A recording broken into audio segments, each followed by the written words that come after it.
Hello friends, welcome to my channel அறுசுவை வாசம். இன்றைக்கி நம்ம ஜீரக குழம்பு எப்படி வைக்கிறதுன்னு பார்க்கலாம். ஜீரக குழம்பு வைக்கிறதுக்காக சின்ன வெங்காயம், பூண்டு உரித்து வச்சுருக்கேன், 2 பச்சை மிளகாய், தக்காளி, கருவேப்பிலை, இது எல்லாத்தையும் எடுத்து வச்சுக்கோங்க. இப்போ குழம்பு தாளிக்கிறதுக்காக ஒரு வானல் வச்சு 6லேருந்து 7 ஸ்பூன் அளவுக்கு எண்ணெய் ஊற்றிக்கலாம். 1/2 ஸ்பூன் கடுகு உளுத்தம்பருப்பு, 1/2 ஸ்பூன் வெந்தயம். கடுகு பொரிஞ்ச உடனே கருவேப்பிலை சேர்த்துருங்க. கருவேப்பிலை பொரிஞ்சிடுச்சு. 2 பச்சை மிளகாய், நம்ம கட் பண்ணி வச்ச சின்ன வெங்காயம்,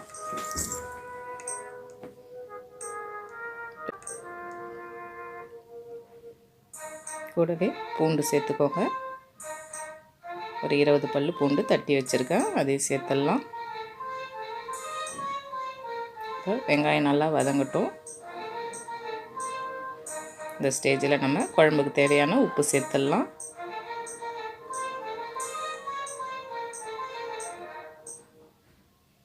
வெங்காயம் வதங்கிடுச்சு. இப்போ தக்காளி சேர்த்துக்கோங்க.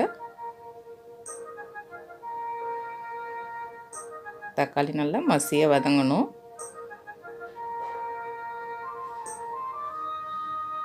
நம்ம உப்பு போட்டு வதக்கும்போது சீக்கிரமே தக்காளி நல்லா வதங்கிடும்.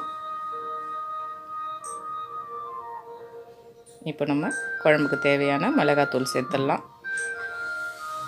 3 ஸ்பூன் அளவுக்கு குழம்பு மிளகாத்தூள் சேர்த்துருக்கேன். மிளகாத்தூளை இந்த எண்ணெயிலேயே நல்லா கிண்டி விட்டுடலாம்.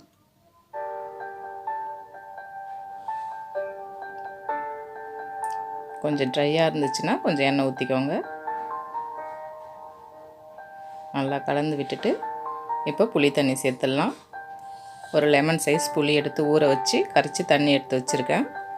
இப்போ இது கூட சேர்த்துடலாம். சேர்த்துட்டு நல்லா கலந்து விட்டுடலாம்.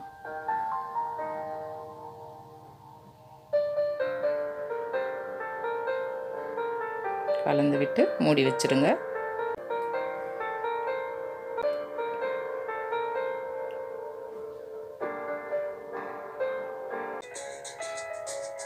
குழம்பு நல்லா கொதிச்சிக்கிட்டே இருக்கட்டும். அதுக்குள்ளே நம்ம கொஞ்சம் ஜீரகம் வறுத்துக்கலாம். ஒரு தாளிக்கிற கரண்டி வச்சு 1 ஸ்பூன் அளவுக்கு ஜீரகம் சேர்த்து ட்ரையாக வறுத்துக்கோங்க. எண்ணெய் எதுவும் சேர்க்க தேவையில்லை. நல்லா பொரிஞ்ச உடனே நம்ம இது மாதிரி நல்லா நசுக்கி எடுத்துக்கலாம். இப்போ குழம்பு திறந்து ஒரு டைம் கிண்டி விட்டு திரும்ப மூடிடலாம். திரும்ப ஒரு 5 நிமிஷத்துக்கு பிறகு குழம்பு நல்லா கொதிச்சிடுச்சு. இப்போ நம்ம நசுக்கி வச்ச ஜீரகமும் பூண்டும் சேர்த்துடலாம். சேர்த்துட்டு ஆஃப் பண்ணிவிடுங்க. சூப்பரான வாசனையான ஜீரக குழம்பு ரெடி ஆயிடுச்சு. நீங்களும் ட்ரை பண்ணி பாருங்கள்.